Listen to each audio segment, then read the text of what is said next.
เรียนไว้กระดับอายุ30 รอดอกกระดับอายุ45 ថ្ងៃคือชีวิตสำคัญนะสำหรับกำหนดตุ่มห่มหนึ่งกุนเพียพลายថ្ងៃនេះខ្ញុំនៅបង្ហាញពីរូបមន្តបំពន់ក្តឹបវ័យនេះឲ្យធំលឿនលូតលាស់ល្អ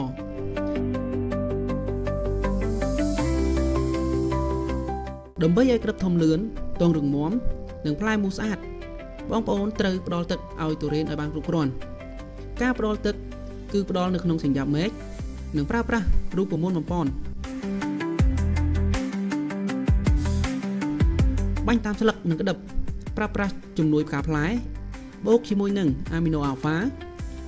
បូកជាមួយនឹងជីទឹក 5-25-30 ដើម្បីពង្រឹងតងសដងឲ្យស្វិតរឹងមាំជួយពង្រីកកោសិកាក្តឹបឲ្យធំជំរុញឲ្យក្តឹបមូស្អាតល្អមិនវាចដាក់ជីតាមគល់កុំភ្លេចបន្ថែមជីគ្រាប់ Formen 8-24-24 កន្លះគីឡូទៅ1គីឡូក្រាមក្នុងមួយដើមអាស្រ័យលើអាយុនិងទំហំដើមដើម្បីជួយជំរុញការលូតលាស់ក្តឹបពីផ្នែកខាងក្រោមឲ្យមានកម្លាំងគ្រប់គ្រាន់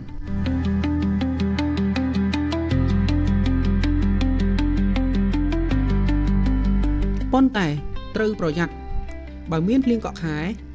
ឬការផ្ដោតទឹកមិនបានត្រឹមត្រូវនោះនឹងធ្វើឲ្យទុរេនចេញត្រួយថ្មីពេលដែលទុរេនចេញត្រួយក្តឹបនឹងខ្វះអាហាររួចក៏ឡើងលឿងនិងជំរុះចោលភ្លាមៗដូច្នេះយើងត្រូវមានវិធានការបិទត្រួយឲ្យទាន់ពេលវេលា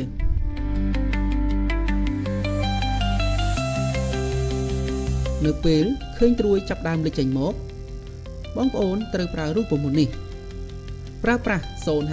05234បូកជាមួយសុភើការពារដើម្បីជួយឲ្យស្លឹកលាលឿនឆាប់ចាស់និងប្រឆាំងការជ្រុះស្លឹកចាស់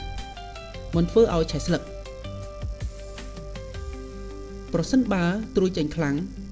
ត្រូវបន្ថែមមេផ្លូរ៉ៃដើម្បីបង្អាក់ការលូតលាស់របស់ត្រួយកុំឲ្យវាដណ្ដើម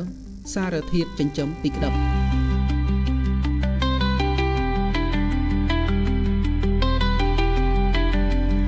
បំពន់ក្តឹបដោយជំនួយការផ្លែអាមីណូអាល់ហ្វា 5-25-30 និងបិទត្រួយដោយ05234សុភើការពារនិងមេផ្លូរ៉ៃធ្វើតាមវិធីនេះធានាថាក្តឹបជាប់ល្អធំធាត់លឿននិងទិន្នផលខ្ពស់